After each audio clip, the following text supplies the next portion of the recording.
오늘 하나님 말씀은 요한일서 3장 11절에서 24절입니다. 요한일서 3장 11절에서 24절 말씀입니다. 제가 하나님 말씀 봉독하겠습니다. 여러분이 처음부터 들은 소식은 이것이니 곧 우리가 서로 사랑해야 한다는 것입니다. 우리는 가인과 같은 사람이 되지 말아야 합니다. 그는 악한 자에게 속한 사람이어서 자기 동생을 쳐 죽였습니다. 무엇 때문에 그는 동생을 쳐 죽였습니까? 그는 한 일은 악했는데 동생이 한 일은 의롭기 때문입니다. 형제자매 여러분, 세상이 여러분을 미워해도 이상히 여기지 마십시오. 우리가 이미 죽음에서 생명으로 옮겼다는 것을 우리는 압니다. 이것을 아는 것은 우리가 형제자매를 사랑하기 때문입니다. 사랑하지 않는 사람은 죽음에 머물러 있습니다. 자기 형제자매를 미워하는 사람은 누구나 살인하는 사람입니다. 살인하는 사람은 누구나 그 속에 영원한 생명이 머물러 있지 않다는 것을 여러분은 압니다. 그리스도께서 우리를 위하여 자기 목숨을 버리셨습니다. 이것을 우리가 사랑을 알게 되었습니다. 그러므로 우리도 형제 자매를 위하여 목숨을 버리는 것이 마땅합니다. 누구든지 세상 재물을 가지고 있으면서 자기 형제 자매의 궁핍함을 보고도 마음 문을 닫고 도와주지 않으면 어떻게 하나님의 사랑이 그 사람 속에 머물겠습니까? 자녀되니 여러분, 우리는 말이나 혀로 사랑하지 말고 행동과 진실함으로 사랑합시다. 이렇게 함으로써 우리는 우리가 진리에서 났음을 알게 될 것입니다. 또 우리는 하나님 앞에서 확신을 가지게 될 것입니다. 우리가 마음의 가책을 받는다 하더라도 우리는 그러한 확신을 가지게 될 것입니다. 하나님은 우리 마음보다 크신 분이고 또 모든 것을 알고 계시기 때문입니다. 사랑하는 여러분, 우리가 마음의 가책을 받지 않으면 우리는 하나님 앞에서 담대함을 가지고 있는 것이요, 우리가 구하는 것은 무엇이든지 하나님에게서 받을 것입니다. 우리가 하나님의 계명을 지키고 하나님께서 기뻐하시는 일을 하기 때문입니다. 하나님의 계명은 이것이니 곧 그 아들 예수 그리스도의 이름을 믿고 그리스도께서 우리에게 명하신 대로 서로 사랑하라는 것입니다. 그리스도의 계명을 지키는 사람은 그리스도 안에 있고 그리스도께서 그 사람 안에 계십니다. 그리스도께서 우리 안에 계시다는 것을 그가 우리에게 주신 성령으로 우리는 압니다. 아멘. 성도 여러분, 오늘 본문을 묵상하면서 저는 심적으로 참 무거웠습니다. 왜냐하면 이 말씀에 저 자신을 비춰보니까 저의 연약함과 또 사랑의 부족함이 여지없이 드러났기 때문입니다. 또 하나는 우리 사회의 모습, 그리고 그리스도인과 교회의 역할 때문에, 책임 때문에 마음이 무거웠습니다. 이웃 사랑과 관련해서요, 제가 기독교 언론에 실렸던 기사 하나를 소개하려고 합니다. 기사 제목은 21세기 부동산 부자와 나사로라는 그런 기사였습니다. 지금 우리나라 부동산 문제가 심각합니다. 이게 끝없이 지금 집값이 오르고 있습니다. 기사는 이렇게 올라가는 집값에 가려서 우리가 못 보는 부분을 다루고 있습니다. 기사 중에 탈북 청소년 90여 명이 다니는 여명학교에 관련된 이야기가 나옵니다. 이 여명학교는요, 서울시 중구에 위치해 있습니다. 지금은 건물을 임대해서 그렇게 사용을 하고 있습니다. 그 여명학교가 몇 년 전에 학교를 지으려고 어렵게 은평구 뉴타운 부지에 300평 정도의 땅을 구하게 됐습니다. 그래서 2019년 말에 이제 이전을 하려고 준비를 하고 있었습니다. 근데 문제가 생겼습니다. 이 지역 주민들이 자기들 집값 떨어진다고, 그 학교가 들어오면 그 집값이 떨어진다고, 그리고 그 부지에는 거기 살고 있는 주민들의 편의를 위해서 그 편의시설을 지어서 본인들이 살고 있는 그 동네의 가치를 더 올려야 한다고 반대를 하기 시작했습니다. 결국 그 지역 주민들의 반대 때문에 은평구청에서 그 학교에 건축 허가를 불허를 했습니다. 주민들이 이 반대를 위해서요, 청와대에 민원도 넣었습니다. 청원도 넣고, 그리고 이 학교를 향해서 왜 비싼 서울 아파트 단지에 탈북자 대안학교가 들어오냐고, 싼 지방으로 내려가라고. 그리고 학교가 들어오면 이 탈북자 대안학교이기 때문에 그 학교를 중심으로 그 주변이 탈북자촌이 형성이 된다고, 그러면 그 동네의 가치가 떨어진다고 여명학교를 비난하면서 그렇게 여론을 형성을 했습니다. 자신들의 부동산 불로소득에는 사유재산을 주장을 합니다. 사유재산을 보호해달라고 주장을 합니다. 그런데 정작 북한 이탈 주민, 그리고 장애인, 그리고 이 시대의 어려운 청년들처럼 사회적 약자들의 어떤 학습권, 그리고 거주할 수 있는 그런 거주권, 생존권 등을 무시하고 그들을 쫓아내려 하고 거부합니다. 이런 상황들을 비판하면서 기자는 이 기사의 제목을 21세기의 부자와 나사로라고 그렇게 제목을 붙였습니다. 더 나아가서 기자는 이런 부동산 문제에 대해서 한국 교회가 방관하고 있다고 그렇게 지적을 하고 있습니다. 그래서 더 이상 이제 한국 교회가 방관하지 말고 어떤 사회적인 약자들을 쫓아내는 지역에서는 해당 지역 노회나 교회들이 탈북 청소년 대안학교, 장애인 학교, 그리고 청년 공공임대주택이 들어올 때 이렇게 환영합니다라고 하는 그런 현수막도 붙이고 교회가 주민들을 설득하는 그런 날이 오기를 희망한다라고 그렇게 마무리를 하고 있습니다. 여러분은 이 기사 내용을 어떻게 생각하십니까? 특별히 교회의 이런 역할과 책임에 대해서 동의를 하십니까? 아니면 반대의 의견을 가지고 계십니까? 저는 기사의 내용 표현이 좀 과할 수도 있겠다 그렇게 생각합니다만은 기본적으로는 적절한 지적이라고 생각을 합니다. 오늘 우리가 살펴야 할 본문도 이 기사 안에 녹아있는 그런 성경적인 신학적인 배경과 관련이 깊습니다. 성도 여러분, 비정상적으로 오르는 집값에 너무 좋아하지 마시고요. 그것보다는 오늘 우리에게 주시는 하나님의 말씀을 묵상하면서 참된 그리스도인의 삶이 무엇인지, 우리가 하나님의 계명을 따라 사는 그런 삶의 본질이 무엇인지, 우리가 정말 그 계명에 따라서 잘 살고 있는지, 그리고 우리 자신을 살피고 주님이 주신 계명에 순종하는 그런 그리스도인이 되기를 간절히 소망합니다. 오늘은 본문 흐름에 따라서 우리 말씀을 한번 보겠습니다. 사도 요한은 오늘 본문 11절에서 먼저 우리가 서로 사랑해야 한다고 그렇게 말하고 있습니다. 성도에게 있어서 이 형제 자매를 사랑하는 것, 그리고 이웃을 사랑하는 것은요, 옵션이 아니라 필수입니다. 필수. 우리가 자동차를 보면 필수 기능이 있고 이제 옵션적인 기능이 있습니다. 그런데 우리가 자동차를 생각할 때 그런 필수 기능이 작동하지 않으면 차가 움직이질 않습니다. 사실 옵션은 있어도 되고 없어도 되는 겁니다. 그런데 그리스도인에게 있어서 사랑은 그런 옵션이 아니라 반드시 있어야 하는 그런 의무, 그런 기능이라고 할 수 있겠습니다. 지금 사도 요한이 편지를 쓰는 대상은 하나님을 믿는 성도들입니다. 그러니까 성도들 향해서 지금 서로 사랑하십시오, 사랑해야 합니다, 이렇게 이야기를 하고 있는 겁니다. 바로 이어서요, 그 반대의 사례로 가인 이야기를 갑자기 합니다. 가인은 의로운 동생 아벨을 시기 질투해서 미워하고 심지어 죽였던 그런 사람입니다. 우리가 어제 묵상했던 본문의 10절의 표현대로 하면 이 가인은 악마의 자녀에 해당이 됩니다. 악마의 자녀. 근데 15절에 보면요, 약간 혼동이 옵니다. 형제 자매를 미워하지 말라고 합니다. 미워하는 자는 누구나 살인하는 자다, 이렇게 나옵니다.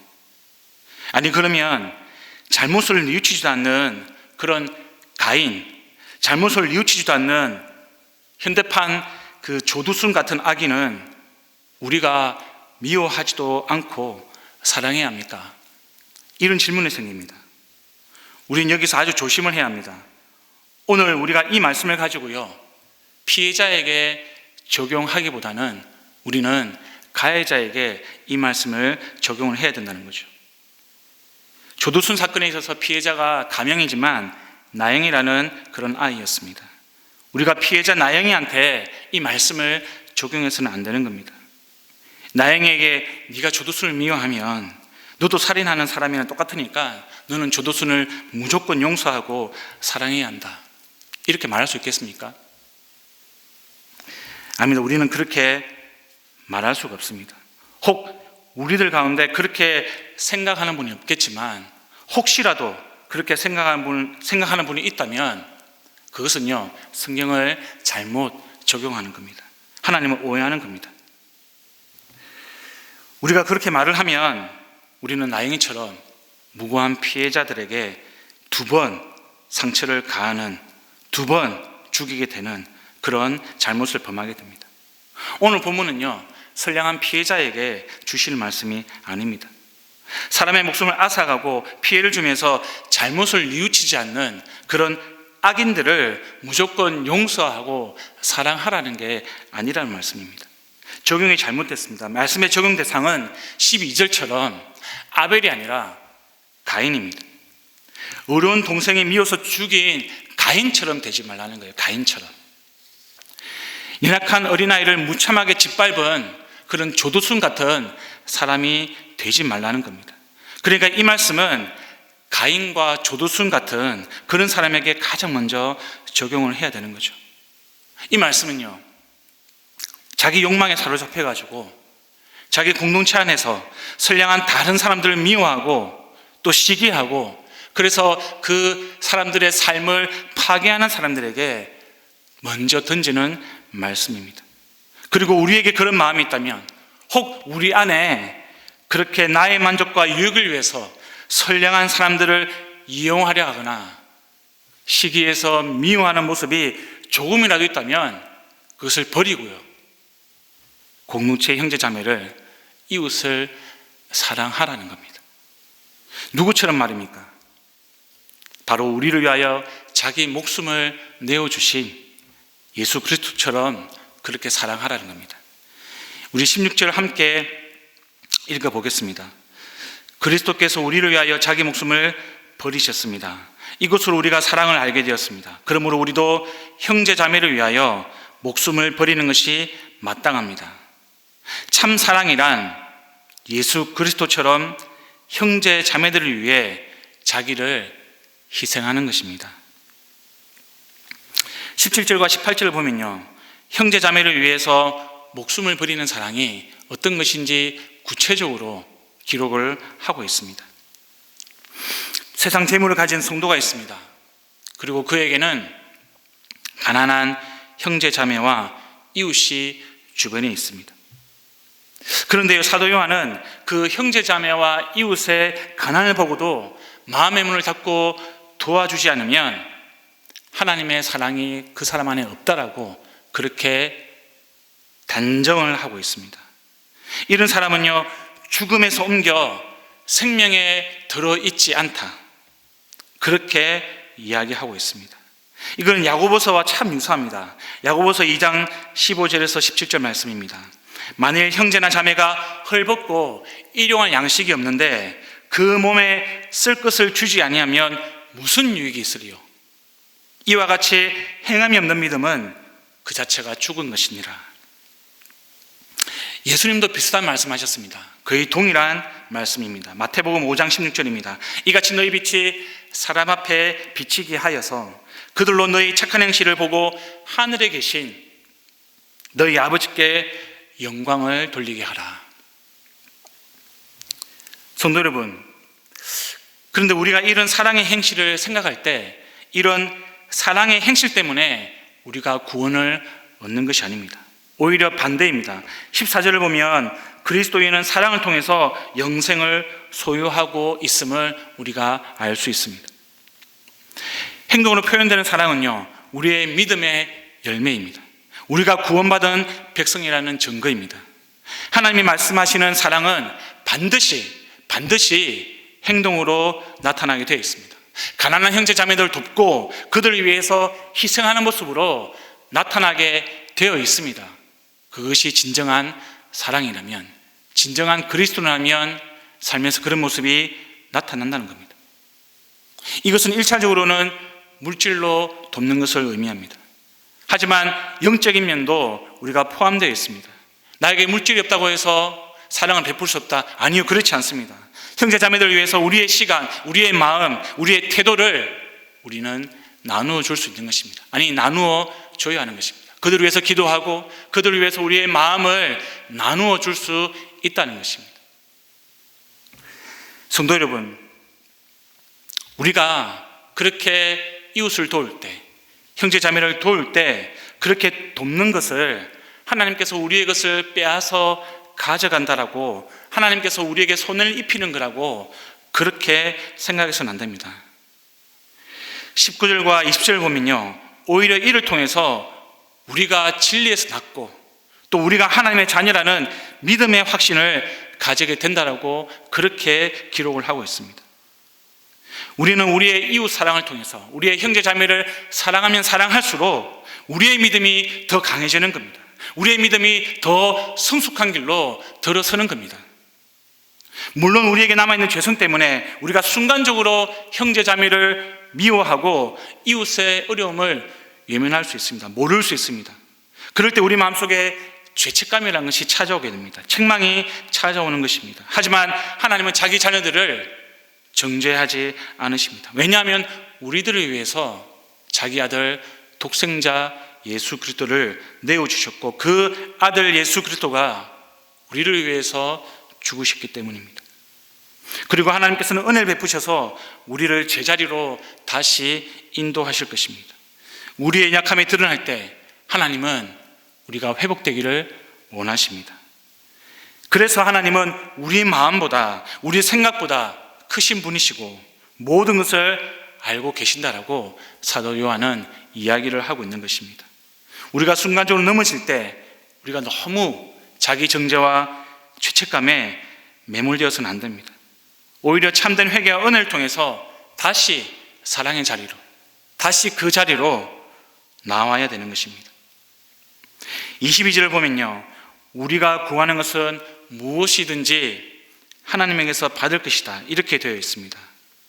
우리가 이 구절을 보면서 감탄과 함께 우리가 갖고 싶었던 것들이 막 상상이 되기 시작합니다.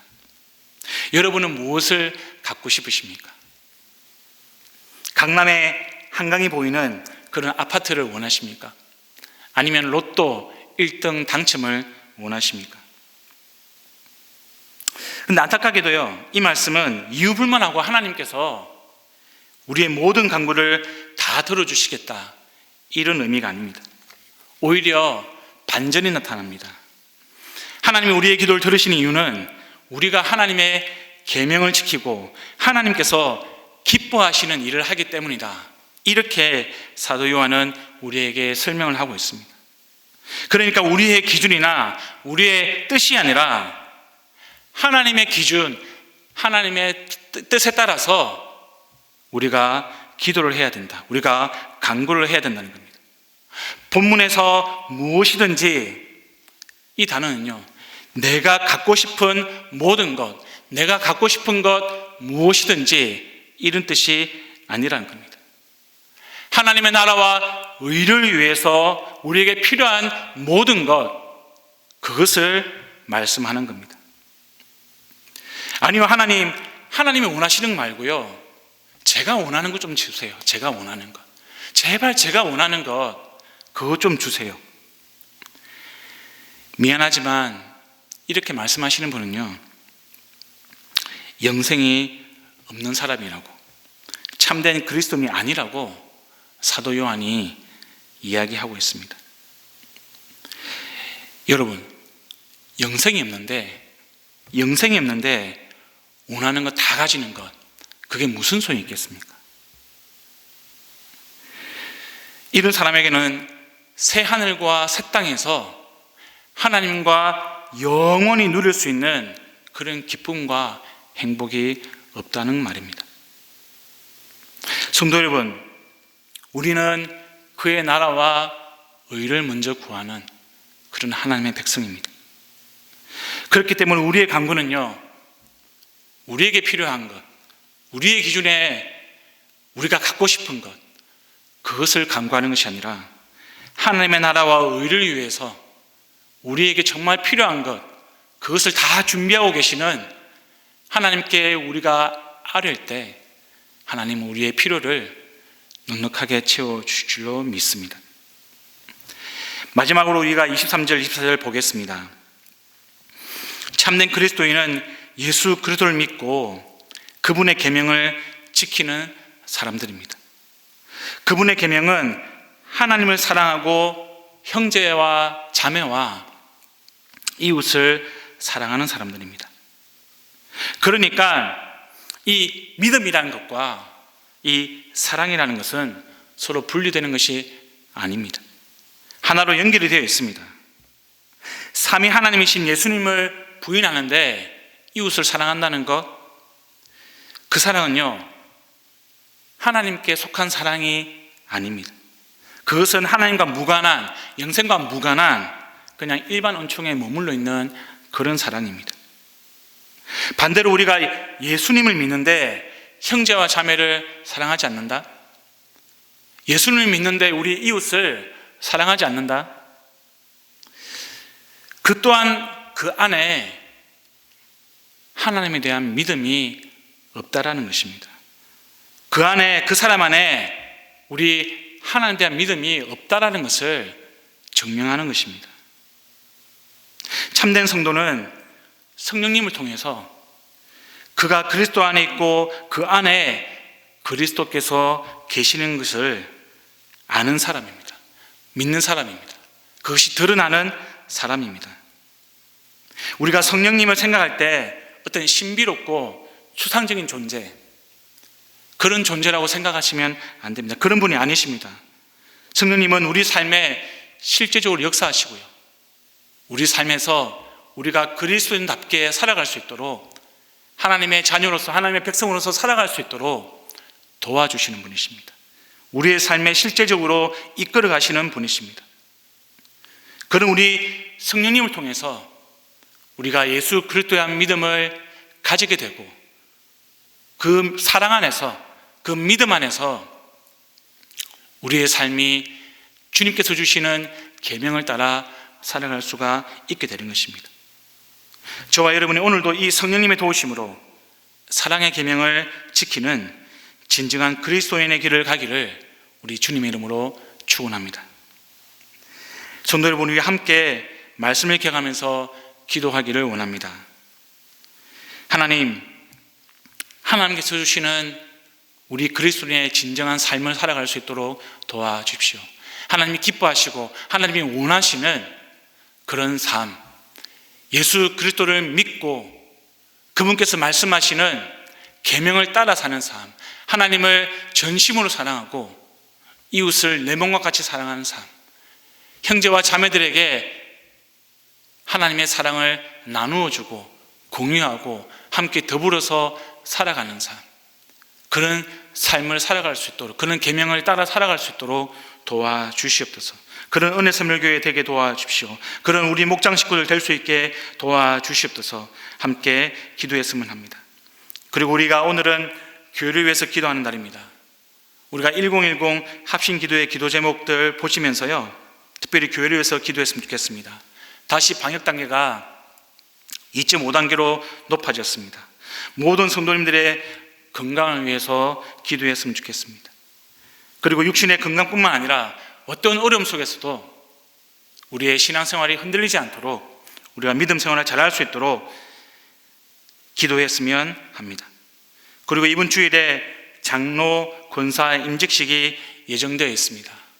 이 방역 단계가 높아지는 바람에 진행이 쉽지는 않겠지만, 그래도 은혜와 믿음 안에서 우리가 우리의 공동체 리더들을 세울 수 있도록 순적하게 지혜롭게 잘 진행할 수 있도록 기도했으면 합니다. 그래서 이분들이 공동체 리더로서 주님이 주신 계명을 먼저 신실하게 지키는 그런 모범을 보이는, 하나님이 기뻐하시는 신실한 종이 될 수 있도록 우리 새롭게 장로로 또 권사로 임직되시는 우리 분들을 위해서 함께 기억하고 기도했으면 합니다.